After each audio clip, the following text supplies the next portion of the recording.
வணக்கம். வாழ்க வளமுடன். சிறு கதைகள், அதன் மூலம் நல்ல கருத்துக்களை விதைப்பது, குறிப்பாக வளரும் இளம் பருவத்தினருக்கு.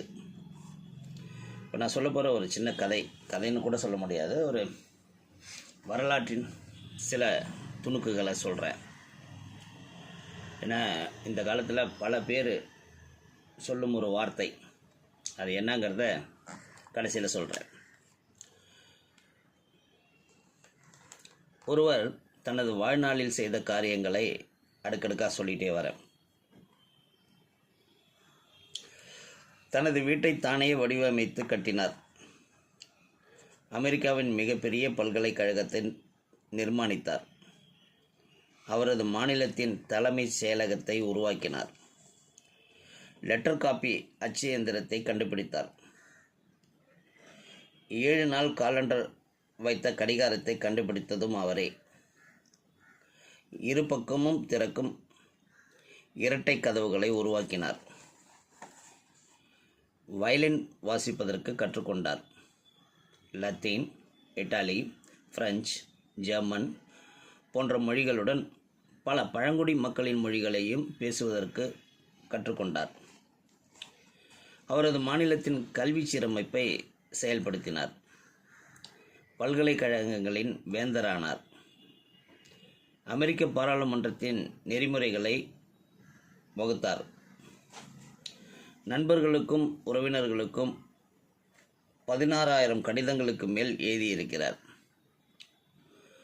அமெரிக்காவின் உப ஜனாதிபதியாக இருந்தார். அமெரிக்க அதிபராக 2 முறை இருந்திருக்கிறார். அவர் பெயர் தாமஸ் ஜெஃபர்சன். இப்படி வாழ்க்கையில் பாருங்கள், என்னென்னலாம் செஞ்சுருக்கிறார் ஒரு மனுஷன்ட்டு. ஸோ அப்படி ஒரு மனுஷனால் இயங்க முடியுது என்ன இந்த காலத்தில் நம்ம சொல்கிற ஒரு சாதாரண ஒரு வார்த்தை. எதுக்கெடுத்தாலும் எனக்கு டைமே பற்ற மாட்டேங்குது, நேரமே இல்லை. இது உண்மையான்னு யோசிச்சு பாருங்கள். ஒரு மனுஷனால் வாழ்க்கையில் இவ்வளோ விஷயங்களை சாதிக்க முடியுது என்ன, அப்போ அவருக்கு அந்த அளவுக்கு நேரம் இருக்குதுன்னா அதே 24 மணி நேரம் தான் நமக்கும் இருக்குது. அப்போ நேரம் இல்லை என்று சொல்வது போய். நேரம், நம்ம வாழ்க்கையில் நேரம் இல்லைன்னு பல பொய்களை பல நேரங்களில் சொல்கிறோம். அது நீங்கள் மீண்டும் மீண்டும் சிந்திக்கும் போது நேரத்துக்கான முக்கியத்துவத்தை நாம் உணரவில்லை, இல்லைன்னா நேரத்துக்கான முக்கியத்துவத்தை நாம் கொடுக்கவில்லை, இல்லை நம்மளோட வாழ்வியலை சீராக அமைத்து கொள்ளவில்லை, இல்லை நம்ம இடியாப்பு சிக்கலில் மாட்டிகிட்டு இருக்கிறோம்.